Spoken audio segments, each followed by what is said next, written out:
الحمد لله نحمده ونستعينه ونستغفره ونعوذ بالله من شرور أنفسنا ومن سيئات أعمالنا من يهد الله فلا مضل له ومن يضلل فلا هادي له وأشهد أن لا إله إلا الله وحده لا شريك له وأشهد أن محمدا عبده ورسوله ومصطفاه من خلقه وخليله أرسله الحق سبحانه وتعالى بالهدى ودين الحق رحمة للعالمين فأدى الأمانة وبلغ الرسالة ونصح الأمة وجاهد في الله حق جهاده حتى أتاه اليقين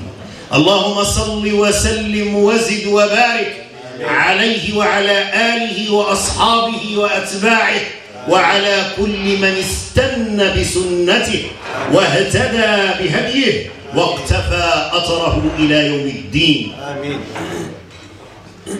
أما بعد فإن أصدق الحديث كتاب الله تعالى وخير الهدي هدي محمد صلى الله عليه وسلم وشر الأمور محدثاتها وكل محدثة بدعة وكل بدعة ضلالة وكل ضلالة في النار جعلني الله وإياكم في هذا اليوم الأغر المبارك من عتقاء النار آمين يا رب العالمين آمين. إخوة الإيمان يا أحباب رسول الله صلى الله عليه وعلى آله وصحبه وسلم. Nous vivons aujourd'hui un événement extraordinaire. Un événement qui a été annoncé par Allah subhanahu wa ta'ala à travers le Coran et qui a été également concrétisé par le comportement de Muhammad sallallahu alayhi wa sallam. Notre modèle, notre voie de salut, notre directeur dans notre vie, la raison de notre existence, notre inspiration et de notre également vie dans le bonheur, dans ce monde-là et dans le delà. C'est un événement de mariage d'un frère et d'une sœur que Allah a voulu qu'ils soient liés par le pacte de mariage ce jour-là et nous contribuons à cette fête. Je ne vais pas quand même alourdir cet événement par un discours académique trop long, mais il m'a été demandé par le père ainsi que par le fils à l'issue du discours vendredi que j'ai l'honneur de le faire à Place Litz, de venir quand même participer et contribuer de ma part avec un modeste discours, avec une petite prestation qui ne doit pas quand même aller au-delà d'un discours trop sophistiqué avec toute une charpente, avec tout un cadre théorique et avec tout. Mais je vais parler dans des généralités et je commence par cette équipe-là de chant. Parce que dans la plupart des cas, il y a un mariage auquel j'ai assisté il y a une semaine et qui s'est terminé en drame. Faute de plusieurs quand même manières de concevoir la réalité et d'interpréter la religion à sa propre guise et selon ses propres disant, sa propre idéologie. Or la religion a été, l'islam en l'occurrence, une religion qui a été balisée d'une part par les textes coraniques et qui a été concrétisée manifestement par Muhammad sallallahu alayhi wa sallam, l'archétype de toute communauté et de toutes les ères. Donc il y a énormément de confusion. Comment préparer, comment se marier, comment sélectionner sa femme ou son époux, comment faire, tout a été décrit. Nous avons énormément, je fais passer le terme, de recettes de mariage, de recettes de liaison. Nous avons énormément de hadiths, nous avons énormément d'événements qui ont été vécus par le prophète Mohammed, par Sahaba et qui ont été consolidés, renforcés par les érudits de tous les temps. Mais cependant, il existe un certain nombre de différents.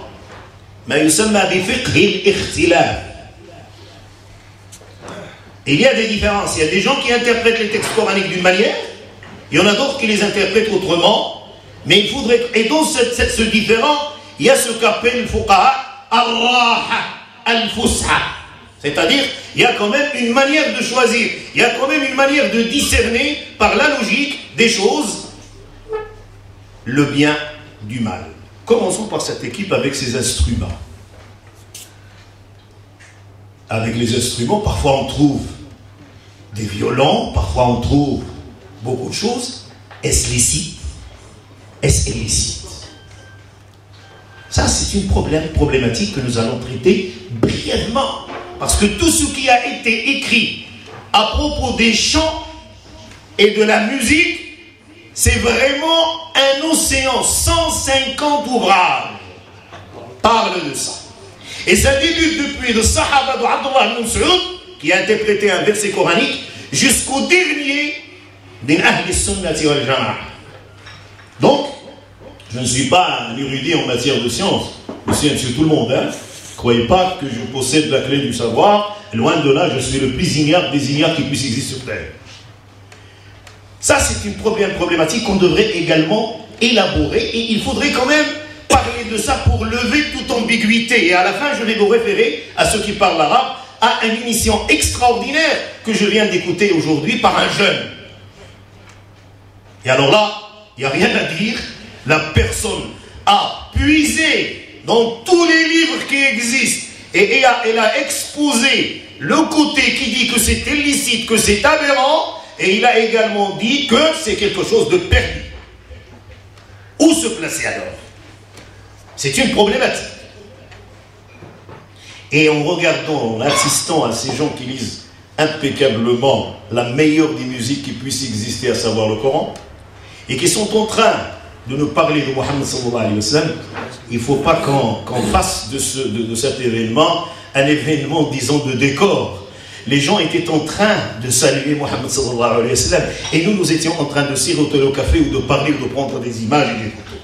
Loin de là, il faut qu'on prête attention, et une fois les gens qui se taisent, parce qu'ils ne sont pas en train de dire des choses ou des blasphèmes, ou en train de faire tourner leur nombril, ou en train de faire des aberrations qui sont interdites formellement par la religion. Et malheureusement, c'est ce qui est fréquent sur nos chaînes, dans nos fêtes et ailleurs. C'est très encourageant que d'assister à une fête de ce sorte-là, où il y a uniquement des hommes, où il y a également des jeunes qui sont nés ici, de cette génération, et qui sont en train de dire « Sallallahu ala Muhammad ». C'est vraiment une joie. Auparavant, il y avait une femme à moitié nue, ou selon les dires d'un érudit, c'est une femme qui s'est sortie, qui a oublié de s'habiller.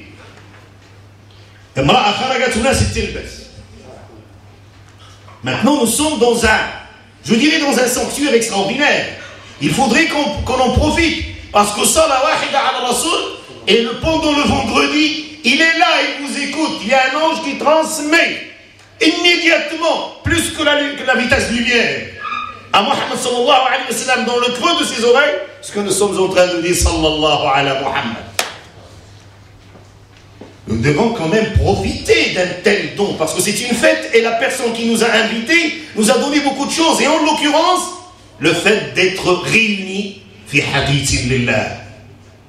Quand il y a une femme à moitié nue qui danse, alors tous les yeux sont braqués, parce que Satan est là, il est sur son trône, il assiste à cette aberration, il assiste à ce fait d'attiser chez l'être humain, ce plaisir charnel, par le regard, par lui, par la musique et par la mélodie, qui fait qu'il incite intérieurement à commettre l'acte de fornication tel qu'il a été dit par le hadith authentique de Muhammad sallallahu alayhi wa sallam, al-aynu tazni wa zinaha al-nadar, al-hadith. Même l'œil, l'oreille, lui, il est en train. Nous ne sommes pas une communauté de consommation de chair humaine. Si nous sommes, alhamdoulilah, là,